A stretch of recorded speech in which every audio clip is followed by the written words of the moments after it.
Bismillahirrahmanirrahim. Dari potongan hadis ini dikatakan, jangan kalian berharap mati. Padahal mati itu sudah satu keharusan. Apa yang dimaksud oleh Nabi SAW di sini? Maksudnya, kalau sedang terjadi cobaan, cobaan apa saja? Misalnya penyakit yang dianggap kronis. Misal meninggalnya orang yang kita cintai dan kita sangat bergantung padanya. Misal bangkrutnya sebuah usaha atau prestasi dunia yang sudah kita jangkau atau kita raih, kemudian tiba-tiba jadi hilang semuanya, gitu kan? Maka ini semua pada saat itu biasanya orang masuk dalam bab putus asa. Dan orang kalau tidak beriman akhirnya bunuh diri, ya. Akhirnya mabuk-mabukan, gitu kan? Nah, pada saat itu Nabi SAW mengatakan, kalau puncak di situ, jangan kalian berharap kematian. Maksudnya, jangan cari jalan-jalan yang membawa pada kematian. Kayak sengaja mabuk, akhirnya setir mobil tabrakan, ya. Walaupun mati pasti datang. Atau lagi sakit keras, stroke misalnya, atau kena penyakit-penyakit kronis, nggak perlu berharap mati. Coba kalau seandainya daripada saya begini menderita, lebih baik saya mati. Enggak, jangan. Nggak usah. Karena Allah SWT tidak menguji hambanya melampaui kapasitasnya. Setiap cobaan yang datang kepada kita, Bapak Ibu sekalian, pasti kita mampu melaluinya. Allah mau kita belajar. Kita sedang di-upgrade kualitasnya dengan cobaan itu. Kita kalau mau naik kelas, kalau masih sekolah kira-kira, pakai ujian nggak? Pakai ujian? Kan jadi dengan ujian itu, kita jadi tahu kualitas kita. Oh, memang kita layak naik kelas 2. Oh, layak naik kelas 3. Bayangkan kalau nggak ada ujian. Orang kan males-malesan. Cobaan dalam hidup itu seperti itu. Sebenarnya kita sedang di-upgrade untuk menjadi orang yang lebih berkualitas. Kalau kita sudah pernah kena satu cobaan, kemudian ternyata teman kita kena cobaan yang sama, baik penyakit, baik meninggalnya orang yang dicintai, baik bangkrut usaha, kira-kira bisa nggak kita bertukar pikiran sama dia? Bisa. Kita berbagi sama dia. Dan itu juga menjadi pahala lagi buat kita. Punya pengalaman hidup. Nah, dibandingkan orang yang sama sekali tidak punya cobaan, gitu kan? Makanya Nabi SAW mengatakan, kalau Allah mencintai seorang hamba, justru Allah sengaja mengujinya. Dalam riwayat lain dikatakan, kalau Allah mencintai seorang hamba, Allah berkata kepada para malaikat, tuangkan cobaan padanya. Karena dengan cobaan itu, banyak sekali yang kita dapat manfaat. Kalau berurusan dengan alam akhirat, Bapak Ibu sekalian, ada derajat-derajat di surga tidak bisa kita jangkau dengan umur kita yang terbatas ini. Misal ada derajat di surga, ada istana, harus 100 tahun sholat malam, 100 tahun sedekah, 100 tahun bakti sama orang tua. Umur kita cuma 70 tahun. Belum habis masa anak-anak, belum habis dengan masa-masa dulu kita lalai. Mungkin yang kita pakai ibadah baru 5-10 tahun saja. Maka Allah mau kita sampai ke sana. Karena kemahamurahannya Allah. Maka Allah coba dengan 10 tahun penyakit. Allah coba dengan 2 kali bangkrut usaha. Itu wajar gitu. Di situlah dibutuhkan sabar. Karena kalau tidak ada cobaan, pahala sabar kita dapat dari mana kira-kira? Gak mungkin. Ya, padahal sabar itu adalah ibadah yang sangat luar biasa. Kata Umar bin Khattab radhiyallahu anhu, saya menemukan kenikmatan kehidupan justru pada saat sabar itu saya butuhkan. Artinya di saat cobaan. Di situlah kenikmatan kehidupan sebenarnya. Di mana kita bisa laluin cobaan itu. Dan menguatkan jiwa kita, ya, memunculkan ide-ide kita. Bahkan orang kalau dalam cobaan, itu muncul ide yang tidak muncul pada saat tidak ada cobaan. Muncul ide-ide yang akhirnya dia belum pernah. Mungkin ide itu sangat luar biasa, sangat mahal gitu kan. Juga kata Ali bin Abi Thalib radhiyallahu anhu, perumpamaan sabar itu di dalam kehidupan manusia seperti kepala dari jasad seseorang. Jadi nggak bisa kita luput dari itu. Harusnya kita sabar. Dan sudah pernah saya jelaskan sabar dalam 3 hal. Sabar dalam mengerjakan ketaatan. Bapak Ibu duduk di majelis ilmu sampai 2 jam dengerin azan, sholat, pergi haji, panas-panasan. Ya kan, orang mungkin kalau pergi berjihad, berperang bisa ditangkap oleh musuh. Kita bersedekah pada saat kita lagi butuh. Kan gitu. Itu semua merawat mungkin orang tua kita yang sudah tua. Butuh kesabaran. Sabar dalam ketaatan. Yang kedua, sabar dalam meninggalkan dosa. Setiap orang di antara kita, Bapak Ibu sekalian, pasti terlintas dalam hidupnya kesempatan berdosa. Pasti. Ada terbuka oleh syaitan pintu berzina. Ada lawan jenis yang kita suka, tertarik. Sabar, memang harus sabar. Cobaannya di situ. Kita ada kesempatan membuat nota palsu, merekayasa data. Kita punya jabatan, kita bisa lakukan. Sabar. Kalau Bapak Ibu coba pada peluang-peluang berdosa itu lalu komitmen untuk pertahankan diri, lihat setelahnya akan ada kelapangan dada yang luar biasa. Ketenangan jiwa. Ini. Kemudian yang ketiga, sabar dalam cobaan harian. Sakit, flu, demam, dan seterusnya. Ini cobaan dalam harian. Jadi ini bab sabarnya. Nah, kalau cobaan sedang datang, jangan pernah berharap kematian. Ya, makanya kata Nabi SAW di sini, jangan sekali-kali salah seorang dari kalian mengharapkan kematian karena satu musibah yang menimpahnya. Ya. Misalnya ada anaknya mati, kenapa dia mati, kenapa bukan saya? Enggak usah bahasakan itu. Udah, kita tahu dalam Islam, kalau ada masalah, kalau masalah sedang terjadi, yang kita harus pikirkan dan Bapak Ibu hafal dari saya, 6 huruf. Solusi. Kalau masalah sedang terjadi, solusi. Bukan lagi tanya kenapa terjadi. Nggak ada hubungannya. Itu hanya untuk menceritakan sebab-sebabnya. Sekarang sudah terjadi. Semalam kita tidur, merasa gerah. AC-nya dikecilin. Jadi 16 misalnya. Pada saat kita kecilin, ternyata bangun pagi flu. Bangun, sudah pilek. Apa yang kita harus lakukan? Sabar. Tidak perlu kita bilang, coba seandainya tadi malam AC saya tidak kecilin. Sudah flu, ada manfaatnya buat kita? Tidak ada.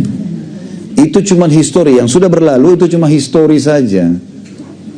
Hanya histori. Ada orang mati tabrakan, ditelitilah, oh dia karena mabuk. Itu kan histori saja. Sekarang dia sudah mati. Intinya itu. Ada pertandingan sepak bola misalnya, grup A sama grup B, menang. Ada yang menang, ada yang kalah. Baik, direntet historinya, kenapa ini kalah, kenapa ini menang. Intinya sudah menang yang ini, gitu kan. Ini sudah kalah, selesai sebenarnya. Simpelnya seperti itu ya, mudahnya seperti itu. Jadi begitu pula juga dalam kehidupan kita. Kita tidak usah mengatakan kenapa. Walaupun kita jadikan pelajaran, jangan terulang lagi, gitu ya. Kata Nabi SAW, la yaldagu mu'min fi juhrin marratain. Tidak layak seorang mukmin disengat oleh binatang buas dari satu lubang 2 kali. Maksudnya kita pernah kemarin lewat di sini, ada ular di situ. Dia sengat kita. Besok kalau kita lewat, jangan lewat lagi di lubang itu, gitu kan? Atau makna lain, tidak layak orang mukmin jatuh di lubang 2 kali. Kita jadikan pelajaran. Tapi kalau sudah terjadi, ya sudah. Solusinya apa? Sekarang gini. Insya Allah tidak terjadi. Tapi seseorang pulang ke rumahnya kebakaran. Apa yang harus dilakukan? 6 huruf. Solusinya. Telepon pemadam kebakaran, panggil tetangga, ambil air. Itu berguna.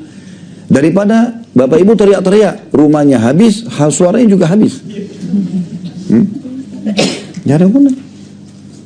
Solusinya apa? Langsung solusi saja, percuma. Gitu. Apapun yang terjadi. Kita lagi naik mobil, bannya kempes.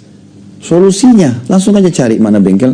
Nggak usah turun dulu lihat, kenapa sih, kenapa. Panjang itu lama. Buang-buang waktu. Buang-buang waktu. Orang yang begini ini selalu dapat jalan keluar. Macet, solusinya, oh lewat sana mungkin bisa. Langsung dia jalan, selesai. Nggak usah lihat dulu, lama, tidak apa-apa. Jadi lama. Mau keluar rumah, baju yang mau dipakai tadinya warna ini. Ternyata belum disetrika.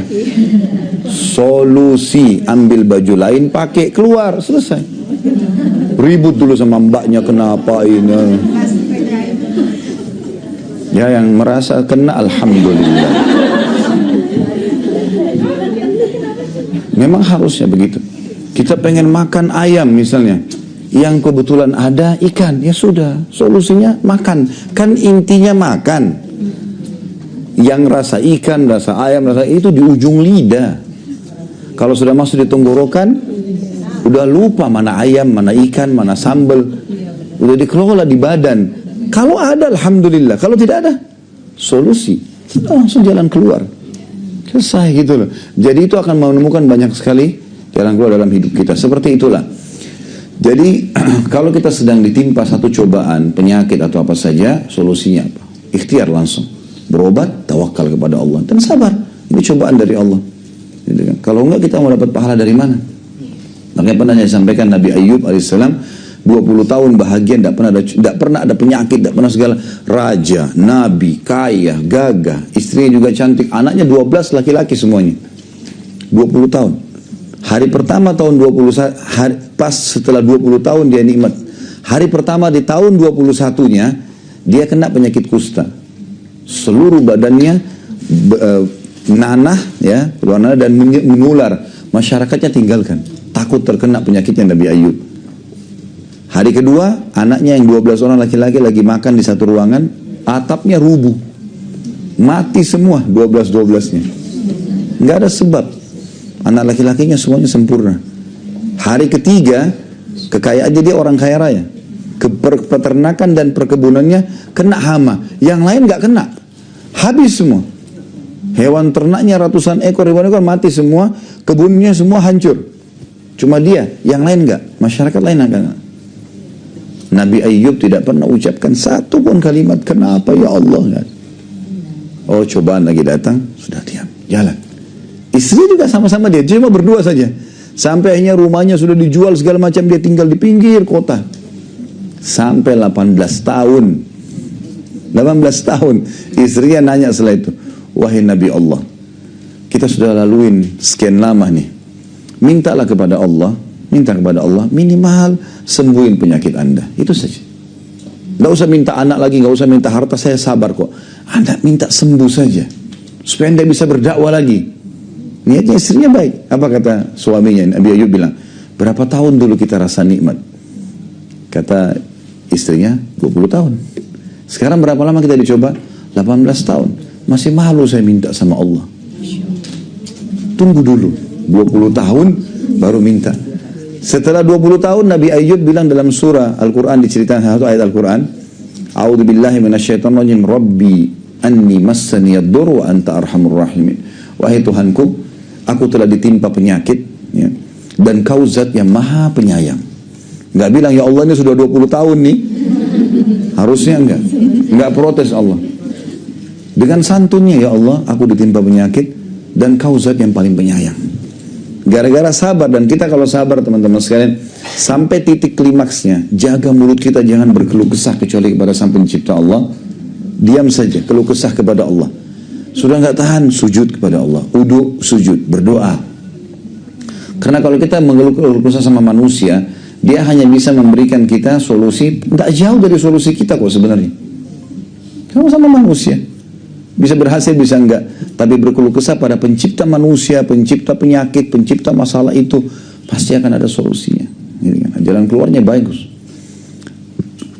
Ini yang kadang-kadang banyak luput dari kita gitu.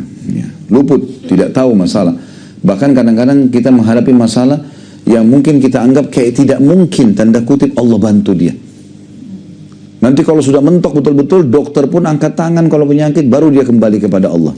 Baru sholat tahajud. Jadi Allah ini agama nomor 30 bagi dia. Ya. Yang paling pertama dokter ini dulu, teman ini dulu, sahabat ini dulu, penelitian ini dulu. Itu sebab-sebab duniawi. Ada satu poin yang membuat semua sebab itu bisa jadi bagus. Berdoa kepada Allah. Kita kan kalau mau keluar rumah disuruh doa dulu, baru keluar. Mau makan, berdoa dulu. Mau tidur, berdoa dulu. Mau pakai baju, berdoa. Jadi bergantung dulu pada pencipta. Baru kemudian kita ikhtiar. Maka akan maksimal masalah itu.